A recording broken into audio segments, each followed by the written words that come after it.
سيدنا الرسول محمد صلى الله عليه وآله وصحبه وسلم ثم إلى حضرات جميع إخوانه من الأنبياء والمرسلين والأولياء والشهداء والصالحين من مشارق الأرض ومغاربها ثم إلى نبينا محمد صلى الله عليه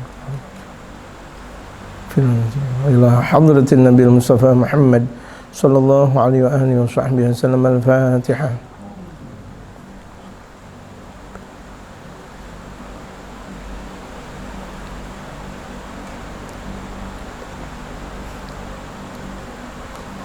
Bismillahirrahmanirrahim.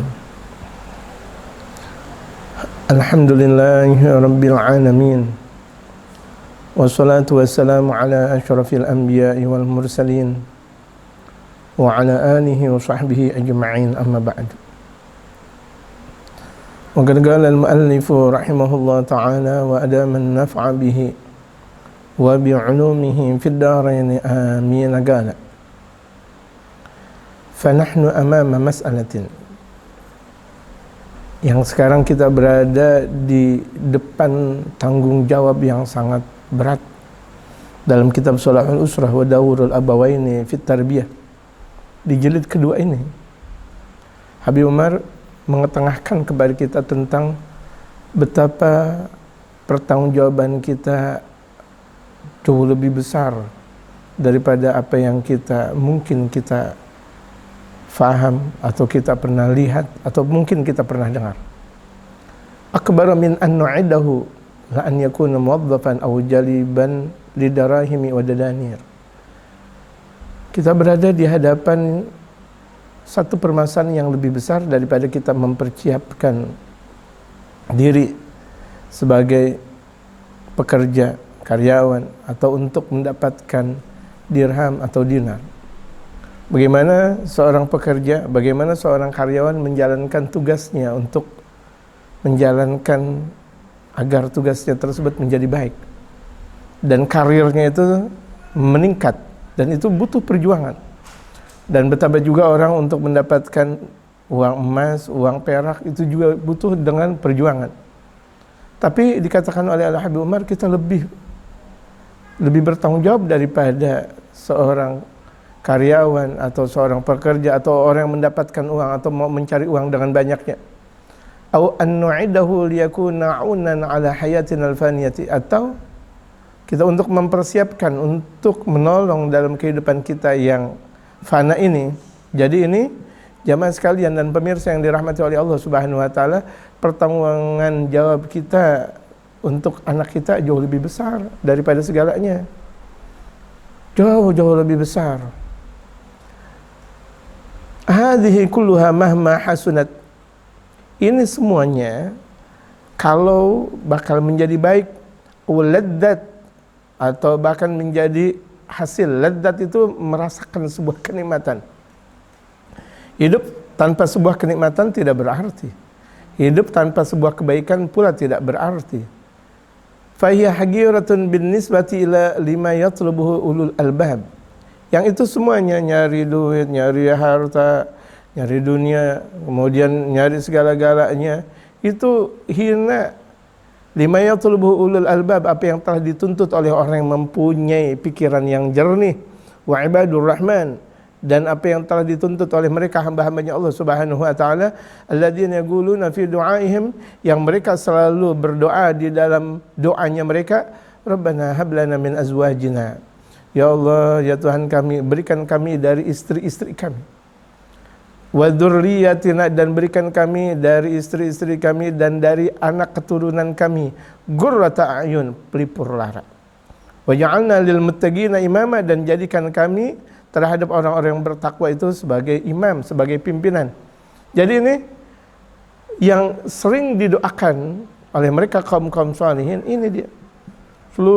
Sepanjang malamnya mereka berdoa agar mereka mau mempunyai keturunan, agar mereka mendapatkan keturunan yang saleh dan salihah. Ini Masya Allah besar pertanggungjawabannya. Bahkan dikatakan oleh Al-Habib Umar, lebih sulit daripada membentuk negara, lebih sulit daripada membentuk satu komunitas yang baik. Kenapa? Ini anak, Masya Allah, jamaah sekalian.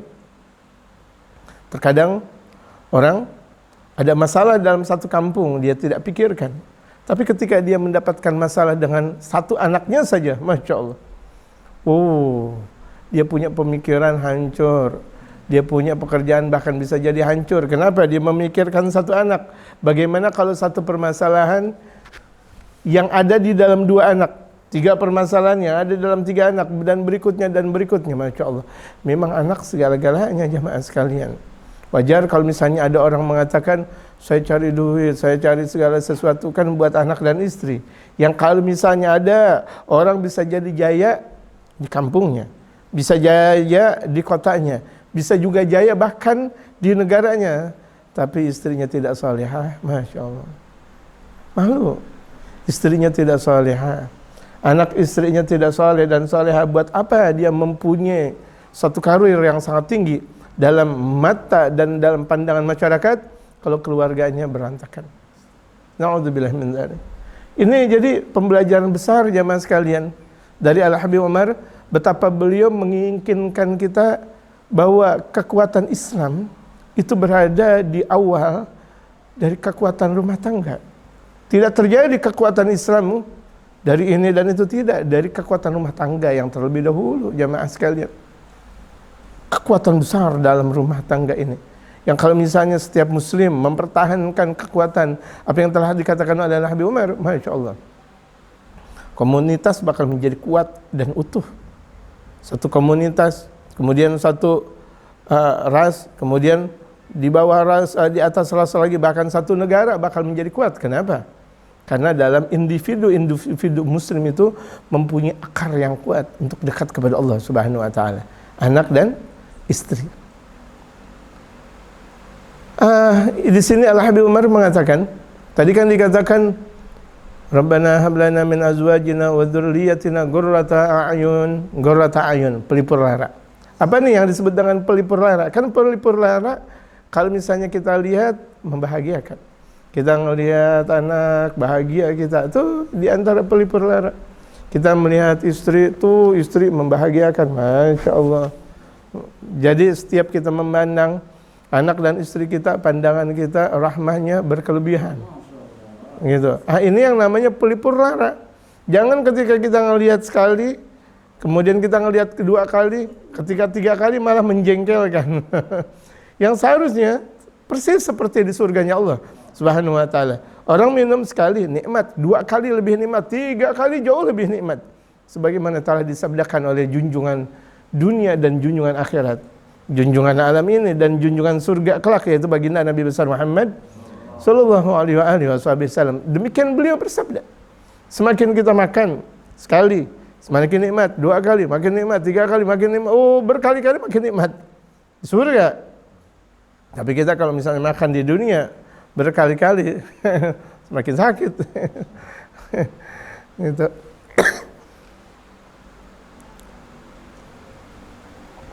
Wa ghurratul a'yun, pelipur lara. Humul ladzina tartafi'u bihim darajatuka. Mereka yang mengangkat derajat, mereka adalah yang mengangkat dari mereka itu derajat-derajat engkau.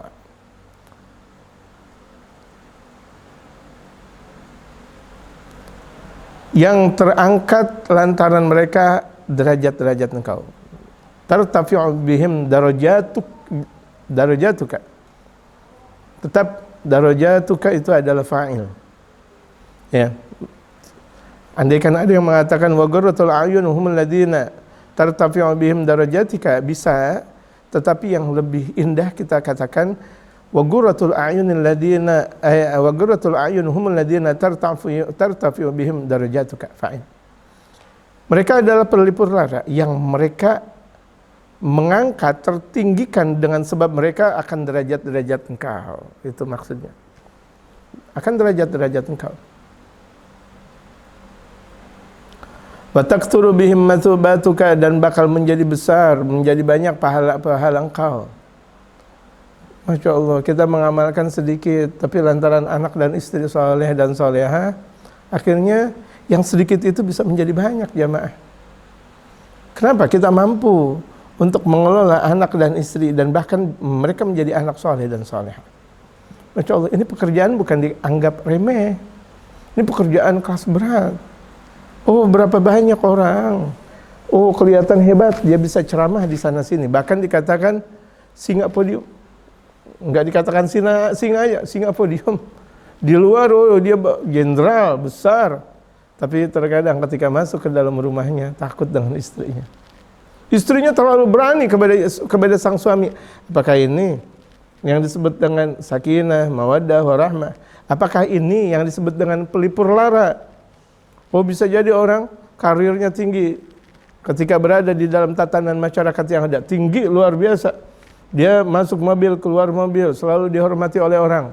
Dia berada di satu perusahaan, oh bahkan orang nomor 1 dalam perusahaan tersebut. Betapa kita lihat dan kita bahkan miris ketika kita melihat anak-anaknya, mereka mempunyai permasalahan besar dalam rumah tangga mereka. Berkanahat mereka, hancur hati-hati mereka. Bahkan terkadang mereka kalau misalnya mau dipilih, hidup dalam keadaan kemerdekaan yang nyata, mereka mau seperti itu, padahal mereka mempunyai segala-galanya. Ingat, segala-galanya itu belum tentu jadi ghurratul a'yun. Belum tentu disebut dengan pelipur lara. Yang disebut dengan tadi yang pelipur lara, derajat kita terangkat lantaran mereka. Kita hidup di alam dunia, terangkat derajat kita dalam dunia, dan insya Allah nanti bakal di dalam akhirat, itu lantaran mereka. Anak kita soleh dan solehah, istri kita solehah, Masya Allah. Padahal sih dia biasa-biasa saja. Ilmunya, ya paling yang dia kuasai ilmu fikih, ilmu tauhid, ilmu tasawuf. Yang dia kuasai lagi paling bahasa Arab, kemudian nahwu, shorof, balaghah, ma'ani, mantik, bayan misalnya. Itu yang dia kuasai. Tapi Masya Allah, tertinggikan derajat-derajat mereka di sisi masyarakat. Mempunyai rasa haibah, mempunyai rasa simpatik di kalangan mereka, masyarakat yang ada. Orang kecil menghormatinya, orang besar menganggap bahwa dirinya adalah orang besar. Tuh lihat, sebab apa? Sebab bahwa istrinya salihah. Istrinya enggak ganjen, dalam satu istilah. Istrinya enggak ganjen. Kemudian juga anaknya tuh enggak banyak bertingkah. Saleh, salihah, alim, alimah, Masya Allah. Tertinggikan derajat orang tua, jamaah sekalian. Nikmat sekalian. Kalau misalnya kita lihat hidupnya sederhana, tapi kalau istrinya salihah, Masya Allah. Kita melihat anak dan istri-istrinya, kemudian semuanya salihah, Masya Allah, dan saleh, luar biasa nikmat. Gitu. Tadi dikatakan oleh Habib Umar, bahkan pahala engkau bisa menjadi banyak. Kita puasa 1 itu bisa jadi ganjaran yang Allah Subhanahu wa taala berikan, bisa jadi 100. Oh, dia puasa Ramadan 29 hari atau 30 hari dalam 1 bulan, di bulan suci Ramadan ini, lantaran dia punya anak dan istri yang soleh dan solehah, seakan-akan dia sudah menjalankan bisa jadi 1.000 atau 1.000 Ramadan. Masya Allah, 1.000 Ramadan. Ini kenapa? Karena keberkahan dari anak yang soleh dan solehah, istri yang solehah. Gitu. Kalau punya istri soleh kan nggak muyangin, punya anak soleh dan soleh nggak muyangin, kerja suami nggak punya buruk sangka. Coba kalau misalnya istrinya tidak solehah, ketika suami kerja, suami punya pemahaman, waduh, ini istri sama laki-laki mana nih? Waduh, puyeng sendiri. Istri telepon laki-laki mana nih? Istri main Instagram sama laki-laki mana nih? Istri, waduh, naik mobil sama laki-laki mana, naik motor, aduh, puyeng sendiri. Pusing nggak? Kalau misalnya begitu juga, kalau dia mempunyai anak yang tidak soleh dan solehah, waduh, kalau misalnya saya tinggal kerja nih, anak saya, waduh, gimana nih? Oh, nanti mereka naik motor nih, naik motor kemudian ngebut-ngebut, naik mobil juga ngebut-ngebut. Kenapa? Yang mereka pikirkan tentang permasalahan dunia yang fana. Mereka lebih mementingkan tentang masalah dunia. Mereka tidak pernah mementingkan tentang permasalahan akhirat. Akhirnya orang tuanya sendiri yang dibebankan. Ini baru di dunia. Bagaimana kalau nanti di akhirat? Kalau di dunia saja sudah terbebankan lantaran anak dan istri, bagaimana derita kelak nanti di hari akhiratnya Allah Subhanahu wa taala di padang mahsyar. Ya Allah, di padang mahsyar, di hari tidak ada penentuan kecuali penentuan Allah, di mana tidak ada persidangan kecuali persidangan Allah yang Maha Adil. Allahu Akbar. Wa tamutu fala tamutu hasanatuka. Bisa jadi engkau meninggal dunia tetapi kebaikan engkau tidak mati. Kita meninggal nih, anak istri kita soleh dan solehah. Kemudian generasi kita, alhamdulillah, cucu-cucu kita soleh dan solehah. Anak dari cucu kita soleh dan solehah. Oh, kebaikan kita nggak mati tuh, bertambah, masya Allah. Kita udah meninggal dunia puluhan tahun, tetapi kita mendapatkan pahala yang berkelimpahan dari Allah. Kenapa? Bisa jadi itu sebagaimana yang telah disabdakan oleh baginda Rasulullah, awaladin salihin kullu idza mata ibnu Adam in qata amaluhu. Jika anak Adam meninggal dunia, in qata amaluhu, amal perbuatannya terputus. Amal perbuatannya dia yang meninggal dunia. Tolong jamaah dipahami. Amal perbuatan dia, bukan orang lain. Ketika ada orang lain membaca suratul Fatihah, boleh enggak? Boleh. Sambung enggak? Sambung. Kan yang disebut terputus amal dia, yang tadinya makan nggak bisa makan, yang minum nggak bisa minum, yang tadinya sholat yang nggak bisa sholat, tapi malah kan disolatkan, mandi bahkan dimandikan, pakai baju bahkan dibajukan, mau masuk ke rumah dimasukkan, yaitu ke dalam kuburnya Allah Subhanahu Wa Taala. Jadi orang yang udah meninggal dunia amalnya terputus, bukan amal orang lain. Kan di in qata amaluhu, nggak disebutkan in qata ghairuhu, enggak. Rasulullah nih lihat dalam sabdanya, terputus amal perbuatannya, bukan amal perbuatan orang lain. Orang lain membacakan doa, membacakan zikir buat dia sampai, walaupun dia udah puluhan tahun, ratusan tahun, dari zaman Nabi SAW ke kita udah 1400 tahun lebih, masya Allah, apakah tidak sampai? Bagaimana mungkin tidak sampai ketika kita mengatakan wa ila hadratin Nabi, itu sambung langsung kepada baginda Nabi besar Muhammad sallallahu alaihi wasallam, wa ila hadratin Nabi. Apakah cuma sekadar wa ila hadratin Nabi, cuma sekadar basa-basi Al-Fatihah? Wa ila hadratin Nabi. Tidak. Semuanya nyambung kepada baginda Rasul Muhammad sallallahu alaihi wasallam, yang kita tujukan wali fulan bin fulan, orang tua kita, keluarga kita, tapi tetap disebutkan wa ila hadratin Nabi. Kenapa? Kalau udah dengan restu Nabi Muhammad sallallahu alaihi wasallam, maka almarhum, almarhumah, almarhumat, almarhumun semuanya dapat ridha dari baginda Rasulullah sallallahu alaihi wasallam. Sangat agung karena diungkapkan oleh wa ila hadratin nabinya, kan Nabi besar Muhammad sallallahu alaihi wasallam. Dan kenapa juga disebutkan wa ila hadratin Nabi? Hadrah itu sesuatu yang hadir. Hadir baginda Nabi besar Muhammad sallallahu alaihi wasallam, bukan gaib. Hadir. Baginda Rasul Muhammad sallallahu alaihi wasallam ruhnya hadir. Dan ini adalah satu pemahaman yang ada di dalam pemahaman yang murni, yang jernih dalam pemahaman akidah syariah, ya akidah Ahlussunnah wal Jamaah, yang dibawa oleh mereka para keluarga baginda Rasulullah, para sahabat, para tabi'in, kemudian mereka para awliya salihin sampai ke zaman kita sekalian, dan kita berada di dalamnya. Amin. Ya Rabbal Alamin. Jadi kullu mauludin yuladu 'alal fitrah. Idza mata ibnu Adam. Tidak kembali ke situ. Idza mata ibnu Adam in qata 'amalu illa min thalath. Waladin salihin yad'ulah, anak saleh yang selalu mendoakan, sampai anak saleh mendoakan. Kita punya anak saleh. Dan kenapa di sini pakai isim nakirah bukan isim ma'rifah? Artinya siapa saja anak generasi setelah kita, bukan cuma sekedar anak keturunan kita saja, bisa jadi murid-murid kita, pecinta-pecinta kita, kaum muslimin yang datang setelah kita, yang mereka mendoakan kita, sampai kan? Sampai. Baginda Rasulullah dalam sabdanya, awaladin salihin yad'ulah. Bukan al-waladi salih, tidak dengan menggunakan isim ma'rifah. Awaladin salihin yad'ulah. Wa ilmin yuntafa' bih. Ilmu yang bermanfaat, Kita mengajarkan ngaji, kemudian yang ngajarin ngaji, ngajarin lagi ke yang lain, ngajarin lagi ke yang lain, ngajarin lagi ya ke yang lain. Masya Allah. Apalagi kita mempunyai anak yang saleh, kita taruh anak kita ajarkan anak kita, kemudian kita taruh di pesantren, kita taruh di majelis alim, kita taruh anak kita di hadapan mereka kaum-kaum salihin, kemudian mampu anak kita mengajarkan yang lainnya, mengajarkan anaknya lagi, mengajarkan anaknya lagi. Masya Allah, alangkah indah ilmu yang bermanfaat.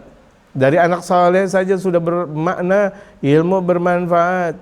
Kita mengajarkan orang, walaupun kita usianya misal tinggal beberapa hari lagi, usia kita udah 100 tahun, tapi kita ngajarin anak iqra misalnya, alif-alifan, alif fathah, alif kasra, alif dhamma, a, i, u. Kelihatan sepele, tapi manfaatnya besar.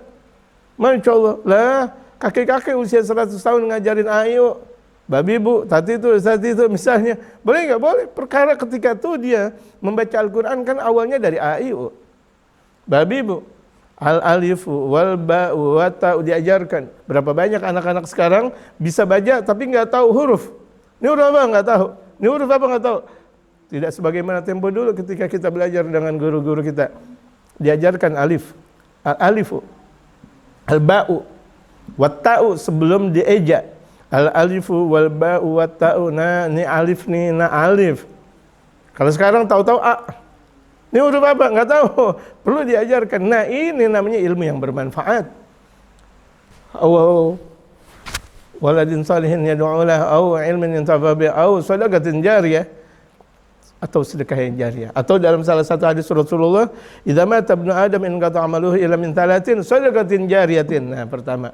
Au ilmin yantafa bihi, au waladin salihin yad'ulah. Itu sebagaimana yang ada di dalam urutan dari hadis baginda Rasulullah Muhammad SAW, tetapi di sini diungkapkan sedekah jariah yang akhir. Sedekah jariah artinya apa? Sedekah yang akhir. Lantaran sedekah orang memberikan kamera buat majelis alim, akhirnya itu kameranya dipakai untuk pengajian. Waduh, yang memberi kamera udah meninggal, tetapi pahalanya tetap nyambung. Orang ngasih apa? Orang ngasih bejana atau ngasih ember buat kamar mandi masjid. Ya kan kelihatannya kan sepele kamar mandi, ember. Berapa banyak orang masuk kamar mandi nggak ada ember, nggak jadi masuk. Ya kan?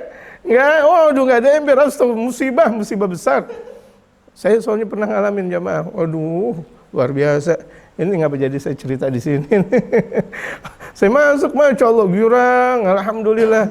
Girang ibarat orang bentar lagi buka puasa. Ketika baru kita mau minum, Bismillahirrahmanirrahim, Allahumma lakasumtu. Tahu-taunya yang saya lihat misalnya nggak ada airnya, gondok amat.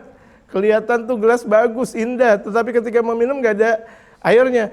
Sama ketika udah masuk ke kamar mandi, alhamdulillah. Kemudian kita lihat nggak ada ember, ya Allah, musibah. Sama tuh. Kalau kita lihat juga di gedung-gedung, kelihatan gedung bertingkah, tetapi mana embernya? Akhirnya kita bingung, astagfirullahaladzim. Tahu-tahu dipencet, kena ke mulut ya kan. Pencet satu, astagfirullahaladzim. La ilaha illallah. Muslim, pakai dong tatanan syariat yang benar. Bagaimana mungkin sholatnya akan diterima? Bagaimana mungkin? Atau misalnya wudunya dari awal diterima kalau misalnya di situ ada najis? Enggak benar kalau begitu jadinya untuk istinjanya. Bagaimana mungkin istinja bakal benar dengan model seperti itu? Oh, pakai tisu. Tidak, ada air. Tisu tidak untuk menghilangkan najis, untuk mungkin menghilangkan bau mungkin, tapi untuk menghilangkan najis tidak, harus dengan air. Sementara airnya, masya Allah, masya Allah. Bagaimana mungkin dia bakal bisa sholat dengan benarnya sementara dia masih dalam keadaan bernajis? Ini diperhatikan nih, kelihatannya masya Allah tidak ada kepedulian. Yang punya gedung dosa tuh kalau dia nggak melakukan model-model seperti itu. Bahkan yang lebih lucu lagi, masjid-masjid tempat toiletnya berdiri lagi, tempat untuk buang pipisnya berdiri lagi. Udah gitu nggak ada jarak lagi, sambil ngobrol. Sehat gimana? Masya Allah. Udah sambil ngobrol sambil ngerokok, sementara dia dalam keadaan pipis. Masya Allah. Sementara orang dalam keadaan pipis, dia ngobrol saja dosa, bagaimana dia sambil ngerokok sambil ngobrol lagi? Gimana sehat? Oh, dia lagi dalam keadaan pipis. Nggak ada kepedulian tentang syariat. Lah kok masjid, musola, tempat pipisnya dalam keadaan berdiri, bagaimana mencontohkan akan sunnah baginda Nabi besar Muhammad sallallahu alaihi wasallam. Ini cuma sekedar masukan yang mudah-mudahan berarti. Mudah-mudahan ini bakal menjadi ilmu yang bermanfaat buat kita. Jadi itu sedekah jariah. Kita membangun pesantren, membangun majelis, membangun masjid, kita sedekah kepada mereka para ulama. Lihat dikatakan oleh Imam Jalaluddin As-Suyuti, pahala yang paling besar yang kita sedekah adalah pahala kepada mereka para ulama-ulama, apalagi guru-guru kita. Kita nggak tahu ketika pahala yang paling besar pahalanya bukan kepada yang lainnya, bukan kepada ini dan itu, tapi yang paling besar ada pahala ketika kita bersedekah kepada kaum saleh, dan apalagi itu adalah guru-guru kita. Ya Allah, kan banyak orang kalau bersedekah, Masya Allah, bagus dia bersedekah sama anak yatim, bagus dia sedekah sama fakir miskin, sangat bagus, tetapi gurunya tidak diperhatikan. Sementara keagungan syariat banyak dari mereka kaum salin, kan lucu, Masya Allah. Mereka lebih didahulukan, kaum salihin, gitu. Walaupun di waktu yang lain anak-anak yatim, panti jompo dan sebagainya. Cuma ini artinya ketika kita lihat dalam masyarakat-masyarakat yang ada, terkadang sedekah kepada masjid bisa ratusan juta, sedekah kepada ulama-ulama 50.000.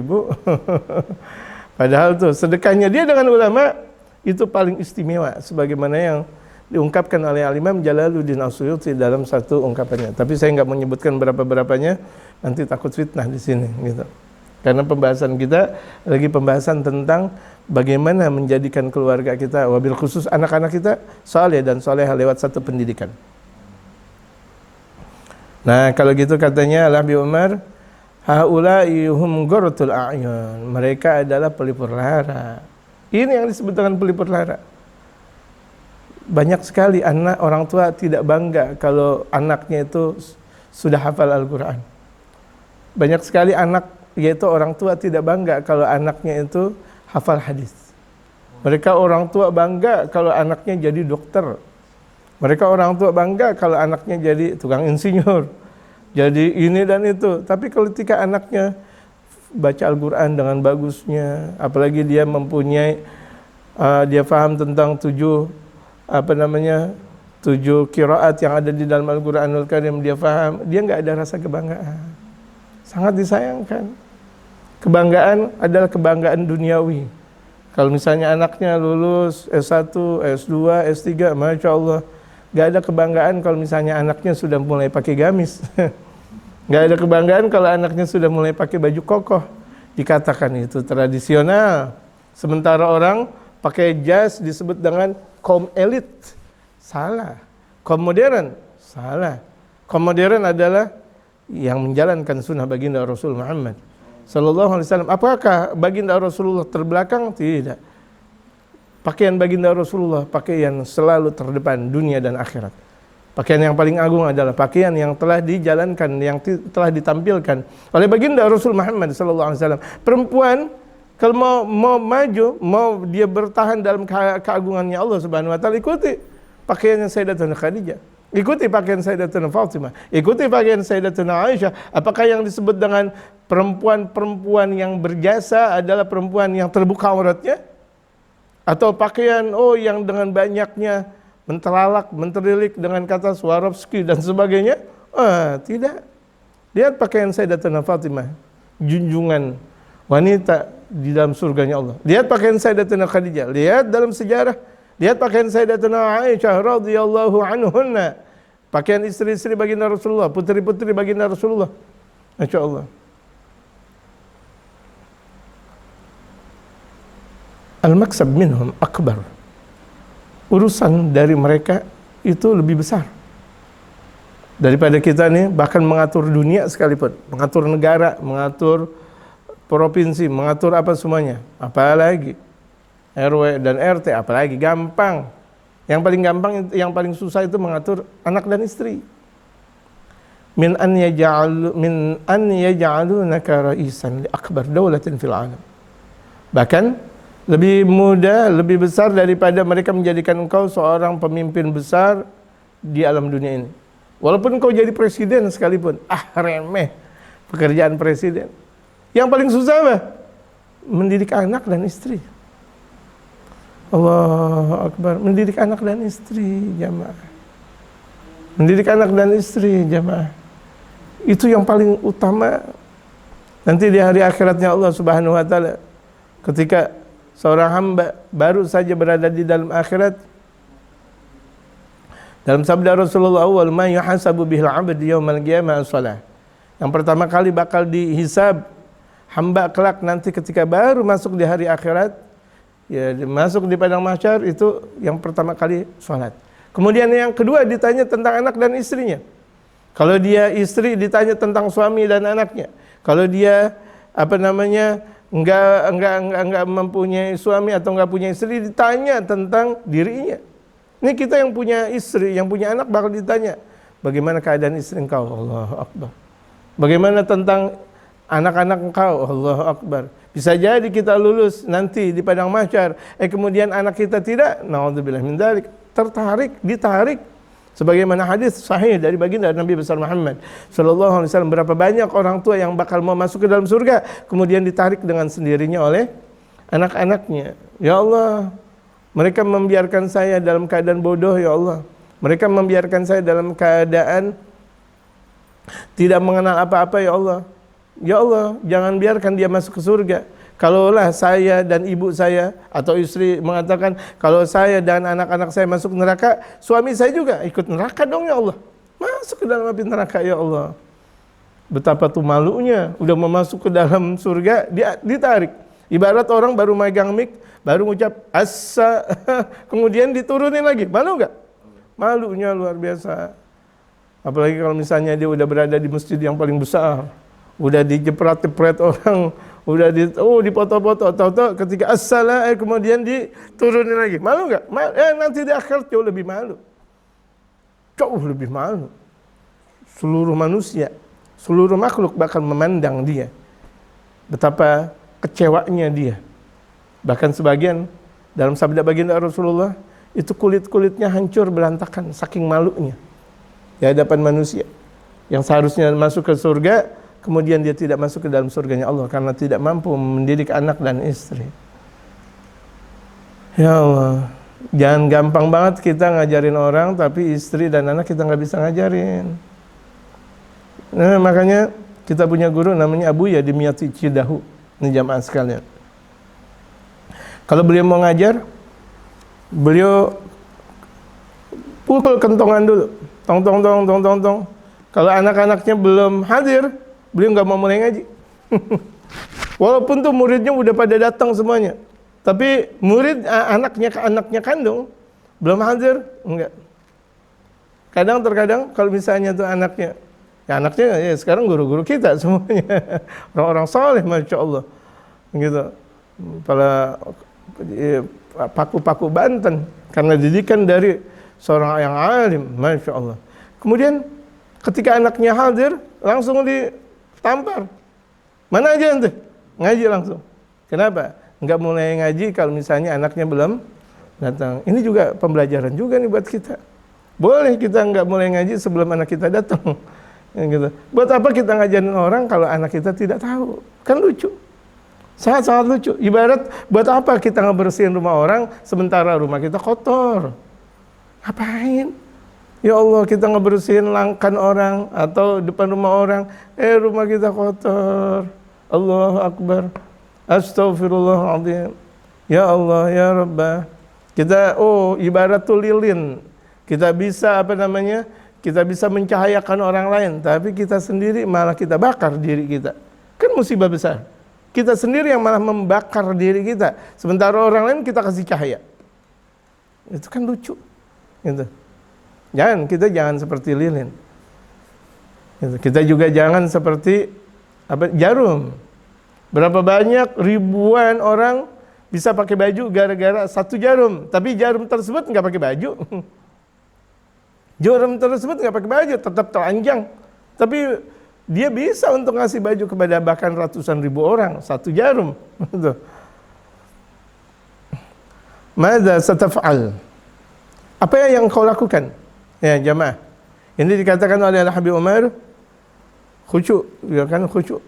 Gitu. Ada dalam salah satu ungkapan Habib Umar, tidurnya orang bisa bahkan lebih berarti daripada orang dalam keadaan sadar. Hebat. Jadi orang tidur itu bisa jadi lebih istimewa daripada orang yang dalam keadaan melek. Kalau orang yang dalam keadaan orang yang dalam keadaan tidur tersebut, dia mempunyai hati yang bersujud kepada Allah Subhanahu wa taala. Sampai tidurnya dia punya hati sujud kepada Allah Subhanahu wa taala. Dia tidur mimpi Rasul. Dia tidur mimpi Masya Allah para nabi dan Rasul. Sementara ada orang nggak tidur, yaitu dalam keadaan melek, yang mereka lihat Masya Allah HP, yang di dalam HP-nya maksiat dan sebagainya. Masya Allah. Gitu. Tapi sih lebih bagus ke dalam keadaan berjaga kita bisa mimpi Rasul, bisa mimpi melihat Rasulullah. Tapi anak tangga insya Allah, anak tangga. Gitu. Karena memang diharapkan kita untuk betul-betul memaksimalkan diri. Apa yang akan kau lakukan law kunta ra'isa akbar daulatin fil alam? Apa yang akan kau lakukan jika engkau menjadi presiden yang paling besar di satu negara? Di negara yang paling hebat sekalipun di alam dunia nih. Apa yang kau lakukan kalau engkau jadi seorang presiden? Bangga? Engkau jadi seorang presiden? Bangga? Apa yang kau banggakan? Apakah engkau bangga? Lihat kata Abi Umar. Wa man natijah, apa manfaatnya? Wal ghayah, dan tujuannya, wal thamarah, hasilnya, wal maksab min dzalika, apa hasil yang dari itu semuanya? Kalau misalnya anaknya tidak saleh, presiden anaknya tidak saleh, perempuannya tidak saleh, terus ngapain? Ya Allah, betapa luar biasa pertanggungan jawaban dia di hadapan Allah Subhanahu wa taala. Dia mengatakan, "Ya Allah, saya sudah sibuk ngurusin dunia, saya sudah sibuk ngurusin negara, saya yang suruh." Kalau Allah bilang, "Siapa yang suruh? Ente ngurusin ngurusin dunia, ngurusin negara. Ana minta gua anfusakum wa ahlikum nara." Jaga diri engkau dan jaga anak dan istri engkau dari api neraka. Lalu, kalau Allah bilang itu gimana dong? Kita girang-girang banget. Mau jadi ketua RT, girang. Mau jadi ketua RW, girang. Mau menjadi petinggi besar, emang juga petinggi besar. Menjadi para petinggi itu pada girang. Tapi lupa tanggung jawab. Tanggung jawab awal anak dan istri. Boleh jadi dia menjadi pimpinan besar di mana, atau komando, mempunyai komando yang sangat besar di sana dan di sini. Tapi anak istrinya gimana? Apa yang kau bakal lakukan nanti di hadapan Allah? Pertanggungjawaban besar engkau di hadapan Allah kelak. Idan fantilaguna min muntalaqil iman, keberadaan kita dari satu keberadaan iman di sini, yugawwimu lana ma'lama istisy'ari 'azamatil mas'uliyah. Kita dirikan untuk diri kita satu pandangan besar, kejayaan, satu perasaan untuk pertanggungjawaban wakibariha, dan kebesaran pertanggungjawaban kita di hadapan Allah kelak. Apa yang harus kita bertanggung jawab di hadapan Allah terhadap anak dan istri kita? Tuh lihat. Ini modal dasar kita untuk mendidik anak, istri dan sebagainya. Modal dasar. Wa ana akbaru min tafkirati ahli al-ardil maqtu'ati an nuraniyatil wahyi samawi. Dan bahwasanya pertanggungjawaban tentang permasalahan anak dan istri itu lebih besar dari bahkan pemikiran ahli bumi yang terputus dari cahaya wahyu langitnya Allah Subhanahu wa taala. Fa fikruhum mahsyurun bin nisbati li fikrina. Pemahaman mereka hanya terbatas dengan satu ungkapan untuk satu pemikiran kita. Wa qad tasalna bi tawjihati rabbil ardi was sama. Yang sungguh kita hubungkan dengan peran serta nasihat Tuhan langit dan bumi, yaitu Allah Subhanahu wa taala, ala lisanin wa ala yad wa lisani sayyidi ahli al-ardi was sama, yaitu lewat tangan dan junjungan lisannya junjungan langit dan bumi, yaitu baginda Nabi besar Muhammad sallallahu alaihi wasallam. Kita diajarkan oleh Allah lewat Nabi Muhammad bagaimana beliau mendidik anak dan istri. Hadhihi nuqtatul ula al-muta'alliqatu bi sya'ni tarbiyatil aulad. Ini satu ungkapan yang pertama, bisa dibaca al-aula, yang sangat utama, yang berkaitan dengan pendidikan anak.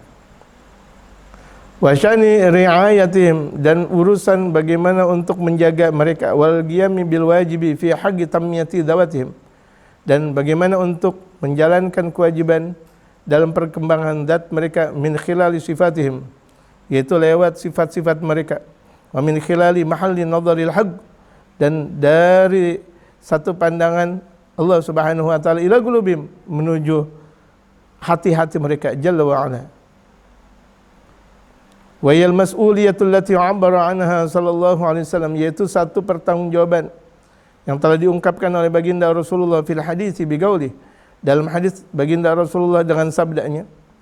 Ini hadis yang diriwayatkan oleh Imam Bukhari yang asalnya dari Sayyidina Imam Abu Hurairah radhiyallahu anhum.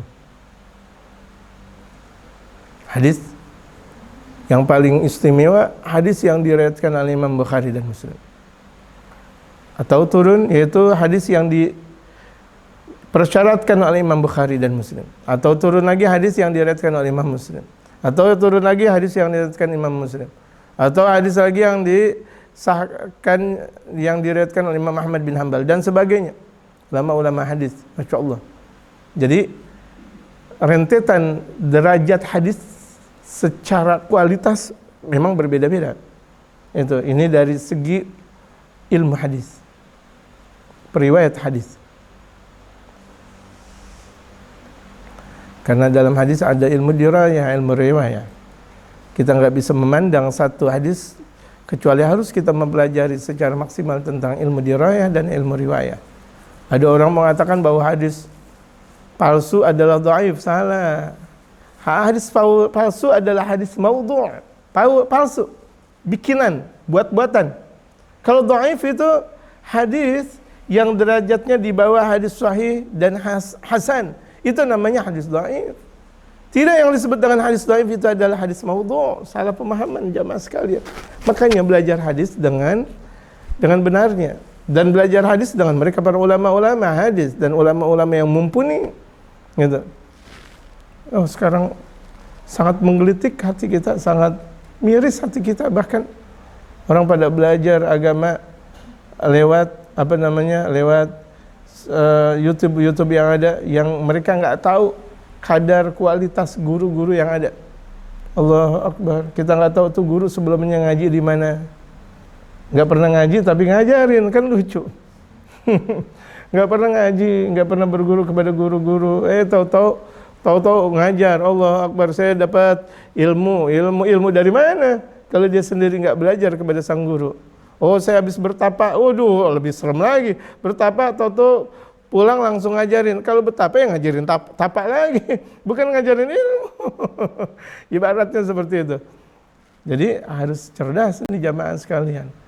Jangan mau banyak dibohongi. Gitu. Segala-galanya kalau nggak ini bid'ah, syirik, bid'ah, Allahu Akbar. Nggak setiap segala apa yang tidak dilakukan oleh baginda Rasulullah itu adalah bid'ah. Karena bid'ah terbagi dua, ada bid'ah hasanah, ada bid'ah dhalalah. Bid'ah yang tidak dilakukan oleh Rasulullah selagi itu masih baik, itu nggak ada masalah. Seperti kita ngaji lewat sekarang ini. Zaman Rasulullah tidak ada mic, tidak ada kamera, tidak ada laptop, nggak ada ini dan sebagainya, nggak ada. Apakah itu bid'ah? Nah, bid'ah iya, tapi bid'ah hasanah. Bid'ah harus kita pahami. Tidak segala sesuatu yang tidak pernah dilakukan oleh baginda Rasulullah itu sesat. Kullu bid'atin dhalalah wa kullu dhalalatin finnar. Setiap bid'ah sesat dan setiap sesat masuk neraka. Lihat, kullu di sini dalam istilah ilmu balaghah itu berarti ba'd, jamaah sekalian. Sebagian kan tidak menyeluruh. Tidak sebagaimana seluruh itu bukanlah sebagian. Sebagian menyeluruh. Harus kita pahami dengan cermatnya. Ini langsung kullu bid'atin dhalalah wa kullu dhalalatin finnar. Pokoknya ahli bid'ah, dia sendiri dia bicara tentang bid'ah, tapi dia pakai kamera. Tapi dia kemana-mana nggak pernah pakai peci. Rasulullah kemana-mana pakai peci. Lucu banget, dia kemana-mana nggak pernah pakai peci, jenggot doang digedein. Benar, jenggot itu adalah sunnah. Tapi kalau misalnya dia cuma memahami, oh pokoknya ini curah, dia nggak pakai peci, masya Allah. Rasulullah pakai gamis, Rasulullah pakai sarung, dia cuma sekedar pakai celana panjang atau gimana dan gimana. Oh, merasa bahwa dirinya adalah ahlus sunnah. Tidak. Gitu. Naudzubillah min salat, masya Allah. Dalam salah satu bahasa Indonesia yang paling klasik pada ngangkang semuanya. Enggak seperti itu. Lihat salatnya baginda Rasulullah. Apakah salat Rasulullah ngangkang? Harus dipelajari jamaah. Harus dipelajari. Indah. Enggak mengatakan, oh bid'ah, syirik bid'ah. Rasulullah lembut. Enggak gampang untuk mengkafirkan orang. Orang masih sholat disebut kafir. Allahu Akbar. Orang lagi membayar zakat disebut kafir. Lah dia ngaji setiap hari disebut kafir. Dia baca maulid setiap waktu disebut kafir. Enggak seperti itu. Harus kita pahami jamaah sekalian. Man kafara musliman fahuwa kafir. Barang siapa yang mengkafiri orang muslim, dia udah jadi kafir duluan. Fahuwa kafir. Ini sabda baginda Rasulullah. Harusnya dipahami jamaah. Itu.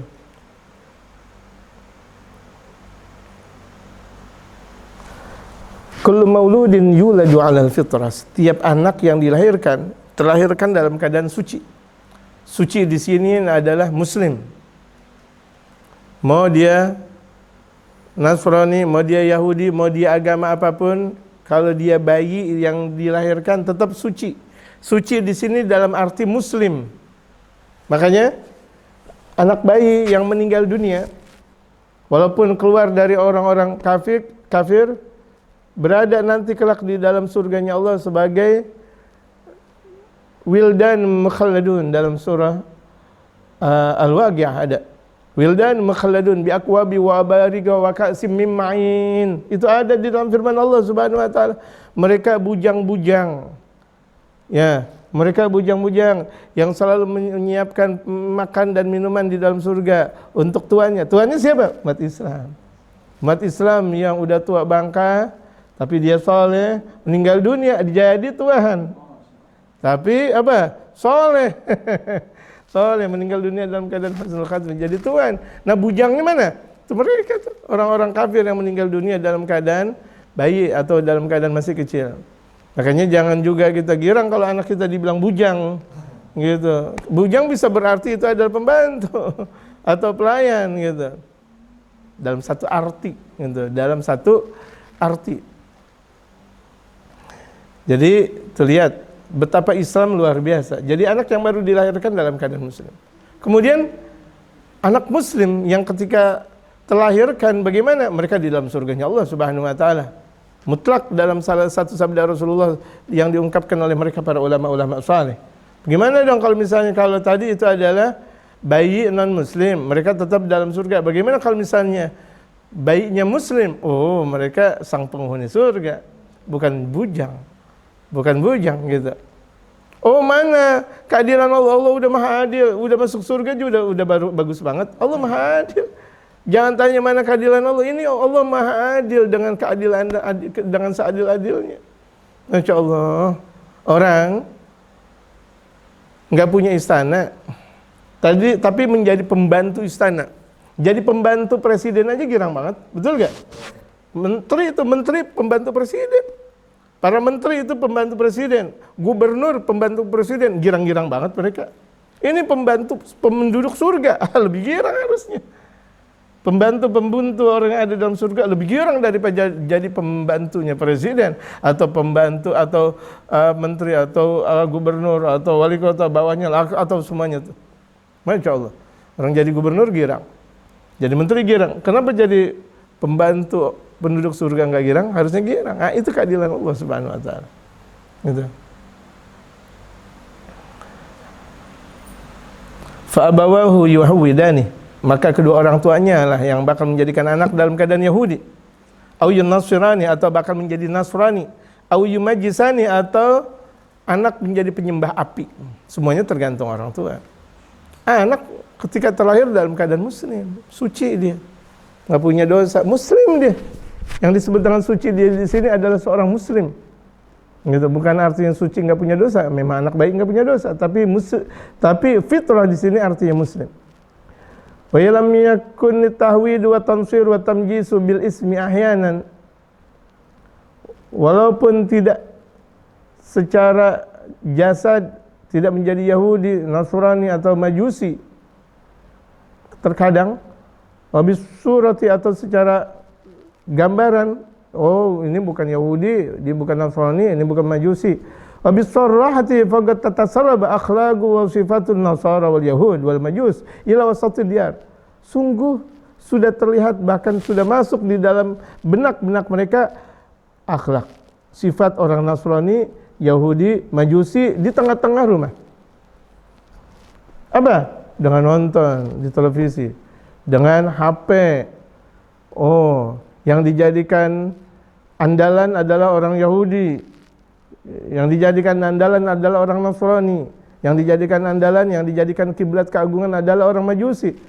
Memang dia bukan Yahudi, bukan Nasrani atau Majusi, tetapi akhlaknya sudah mengikuti orang-orang Yahudi, Nasrani dan Majusi. Naudzubillah min dzalik. Hati-hati itu anak-anak kita. Nonton waduh di HP-HP mereka. Oh, pagi, siang, sore, malam, YouTube dan sebagainya. Atau Google dan sebagainya, apa semuanya. Ini semuanya itu bagaikan senjata. Kalau senjata itu bukan pada ahlinya, bakal dibuat pembunuhan, bakal dibuat bahkan peperangan, pertikaian yang sangat besar. Tapi kalau pada ahlinya, nggak ada masalah. Ada ulama main Google, boleh nggak? Boleh, emang dia buat dakwah. Ada ulama main YouTube, memang buat berdakwah. Ada ulama hebat dalam teknologi, boleh untuk dakwah. Sebagaimana ahli dagang emang luar biasa. Di mana aja iklan, masya Allah. Kita udah grup sama dia, iklan dagangan mulu. Gitu. Emang itulah ahli dagang. Sebagaimana ulama, di mana kalau misalnya kita satu grup dengan ulama, ngaji mulu, ngaji. Betul kan? Gak ada masalah, bagus untuk sarana dakwah. Yang seharusnya kita, apapun yang kita miliki semuanya untuk sarana dakwah. Tapi lihat berapa banyak orang terperosok dengan permasalahan itu, dia semuanya HP, televisi dan semuanya. Ya Allah. Apalagi di zaman-zaman sekarang, semuanya berbicara tentang COVID. Hindari udah bicara masalah COVID, kita bicara tentang keagungan Allah Subhanahu wa taala. Berhenti bicara yang seperti itu. Berapa banyak orang mati gara-gara ketakutan, bukan karena dia punya COVID, tetapi naudzubillah min dzalik karena ketakutan. Stres. Allahu akbar. Enggak ngapa-ngapa, stres. Takut. Aduh, kalau saya kesini gimana nih? Kalau saya kesana gimana? Kesini gimana? Stres, stroke. Udah. Jatuh, meninggal.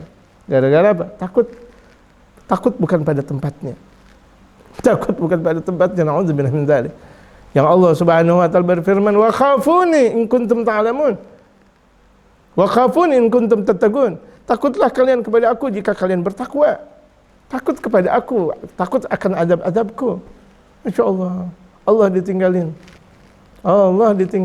Masya Allah. Kita setiap waktu kita cuci tangan, tapi wudu enggak pernah. Allahu akbar, astaghfirullahaladzim. Bal qad tatahakkama baramajuhum, dan bahkan sudah menjadi hukum dalam perjalanan jadwal mereka.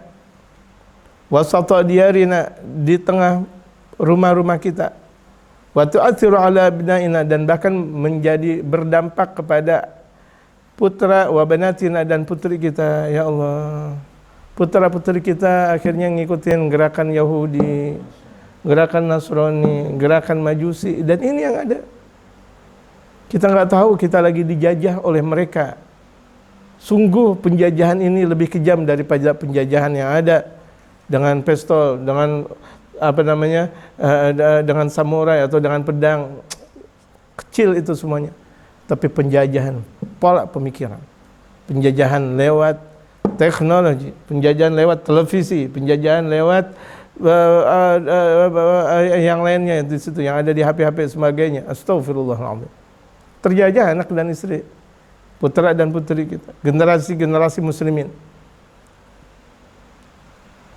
Lihat HP mereka mau peci, akhirnya pecinya bukan peci ala salaf kita, peci miring yang mereka baca. Minumannya juga minuman miring, topinya topi miring akhirnya. Naudzubillah min dzalik, ya Allah. Berkiblat akhirnya dari ucapan-ucapan mereka, dari pakaian mereka. Gitu. Dari semua yang ada akhirnya berkiblat dan berasal dari mereka, naudzubillah. Fa yakunu bidzalikal ab. Yang kalau begitu jadinya orang tua gadahu da'un nasra majjasa fikra abnai. Kalau begitu jadinya orang tua sudah menyahudikan, menasranikan, memajusikan pemikiran anaknya kalau begitu jadinya. Anaknya nggak tahu apa-apa, tapi dikasih HP, dikasih nonton televisi sebebas-bebasnya. Akhirnya menjadi Nasrani, menjadi Majusi mereka. Pakai apa namanya, yang bersalib sih tidak, tapi pola pemikirannya pola pemikiran Nasrani. Mereka apa namanya, pakaiannya bukan pakaian Yahudi, tetapi alam pikirannya Yahudi. Mereka tidak menyembah matahari, tetapi alam pikirannya alam pemikiran Majusi. Na'udzubillah min dzalik kalau begitu jadinya. Terkungkung. Ini nasihat dari Al-Habib Umar, jamaah sekalian. Yang Al-Habib Umar mengatakan seperti ini, hati-hati. Hati-hati. Walan tarda ankal yahudu walan nasara hatta tattabi'a millatahum. Yang Yahudi dan Nasrani enggak bakal ridha terhadap kalian sebelum kalian mengikuti ajaran mereka. Lihat, sebelum kalian mengikuti ajaran mereka. Sampai kapanpun Yahudi dan Nasrani bakal menelanjangi kaum muslimin. Bakal dan selalu gitu. Wal'iyadzubillah tabaraka wa ta'ala, na'udzubillah min dzalik. Mudah-mudahan anak keluarga kita dijaga oleh Allah Subhanahu wa taala dari hal tersebut. Fatihahul Qabul tamam min Rasulillah hadrati Sayyidina Rasul Muhammad sallallahu alaihi wasallam. Al-Fatihah.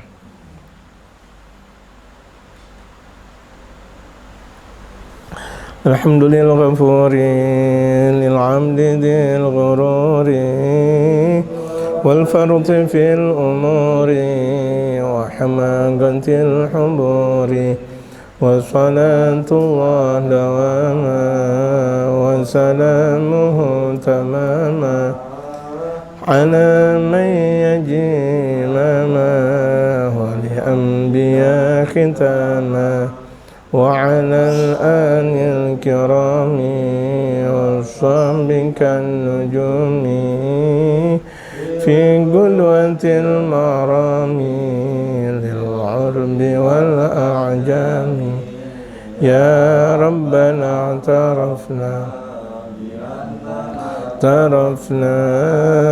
wa innana asrafna wa la ashrafna فتب علينا توبة تغسل كل حوبة واستر لنا العورات وآمن الروعات واغفر لوالدينا ربي ومولودينا والأهل والإخوان وسائر الخلان وكل ذي محبة أو جيرة أو صحبة والمسلمين أجمع آمين ربي أسمع فضلا وجودا منا باكتساب منا بالمصطفى الرسول